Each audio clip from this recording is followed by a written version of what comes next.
Hello viewers, வீடியோக்குள்ள போறதுக்கு முன்னாடி இந்த ஃபிளைட் ஆக்சிடென்ட்ல இருந்தவங்களுக்கு ஆழ்ந்த இரங்கலையும் அவங்களோட ஆத்மா சாந்தி அடைய ஒரு நிமிஷம் பிரார்த்தனை பண்ணிப்போம். 4 நாளுக்கு முன்னாடி ஜூன் 12ஆம் தேதி அகமதாபாத்ல இருந்து லண்டனுக்கு போக இருந்த ஏர் இந்தியாவோட போயிங் 787 பிளைட் சரியா 1:38க்கு அகமதாபாத் சர்தார் வல்லபாய் பட்டேல் ஏர்போர்ட்ல இருந்து டேக் ஆஃப் ஆன அடுத்த 4 இருந்து 5 நிமிஷத்துக்குள்ள சரியா 1:43க்கு அந்த பிளைட் கண்ட்ரோல் இல்லாம பக்கத்துல இருந்த பிஜே மெடிக்கல் காலேஜ் ஹாஸ்டல் மேல விழுந்திருக்கு. இதனால இந்த பிளைட் தீப்பிடிச்சு எரிஞ்சதுல இதுல டிராவல் பண்ண 2 பைலட்ஸ், 10 க்ரூ மெம்பர், 230 பேசஞ்சர்னு மொத்தம் 242 பேர்ல 241 பேர் சம்பவ இடத்திலேயே இறந்திருக்காங்க. இது போக ஹாஸ்டல்ல தங்கி இருந்த ஸ்டூடெண்ட்ஸ் 10 பேர் மேல இறந்து போயிருக்காங்கன்ற தகவலும் கிடைச்சிருக்கு. இந்த சம்பவம் நடக்கிறதுக்கு சில வினாடிக்கு முன்னாடி எமர்ஜென்சி அலர்ட் வந்ததும் எக்கனாமிக் சீட் நம்பர் 11A இருந்த விஸ்வாஸ் குமார் என்றவர் எமர்ஜென்சி எக்ஸிட் வழியா எகிரி குதிச்சிருக்காரு. அப்படி குதிச்சதுல சில காயங்களோட அதிர்ஷ்டவசமா உயிர் பிழைத்த இவர் இப்போதைக்கு ஹாஸ்பிட்டல்ல ட்ரீட்மெண்ட் எடுத்துட்டு வர்றாரு. இது போக இந்த பிளைட்ல டிராவல் பண்ண இருந்த பூமி சௌகான் என்ற பெண் ஏர்போர்ட்டுக்கு லேட்டா வந்த காரணத்தினால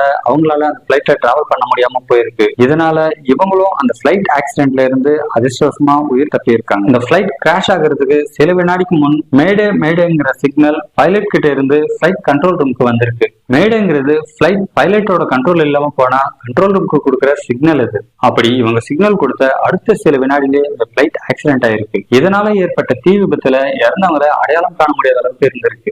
இறந்தவங்க யாருன்னு கண்டுபிடிக்கிறதுல இருந்த சேலஞ்சஸ்ல அவங்க டிஎன்ஏவை அவங்களோட ரிலேட்டிவோட டிஎன்ஏவோட கம்பேர் பண்ணி இறந்தவங்க யாருன்னு அடையாளம் கண்டு அவங்க கிட்ட ஒப்படைச்சிருக்காங்க. இந்த பிளைட் ஆக்சிடென்ட்டுக்கான காரணம் சோசியல் மீடியால ஆளாளுக்கு ஒரு காரணம் இது இருக்கலாம் இல்ல அது இருக்கலாம்னு யூகிச்சாலும் பிளைட்டோட பிளாக் பாக்ஸை கண்டுபிடிச்ச விசாரணை குழு அதுல இருக்கிற தகவல் அடிப்படையில விபத்துக்கான காரணம் என்னவா இருக்கும்னு பொறுத்து இருந்து பார்க்கலாம். இந்த பிளைட் ஆக்சிடென்ட்ல டிராவல் பண்ணாங்க காலேஜ் ஸ்டூடெண்ட் மற்றும் பொதுமக்கள்னு பலர் இறந்திருக்காங்க. ஒவ்வொருத்தருக்கும் அவங்களோட எதிர்கால வாழ்க்கையை நோக்கி போயிட்டு இருக்கும் போது எதிர்பாராத விதமா இந்த துயர சம்பவம் நாட்டையே உலுக்கி இருக்கு. அடுத்த நொடி நிச்சயமில்லாத இந்த வாழ்க்கையில முடிஞ்ச வரைக்கும் மத்தவங்களை கஷ்டப்படுத்தாம நல்லது செய்ய முடியாட்டியும் கெட்டது செய்யாம அன்பாகவும் மத்தவங்களுக்கு முடிஞ்ச உதவி செஞ்சுட்டு வாழ்ந்துட்டு போயிடலாம்.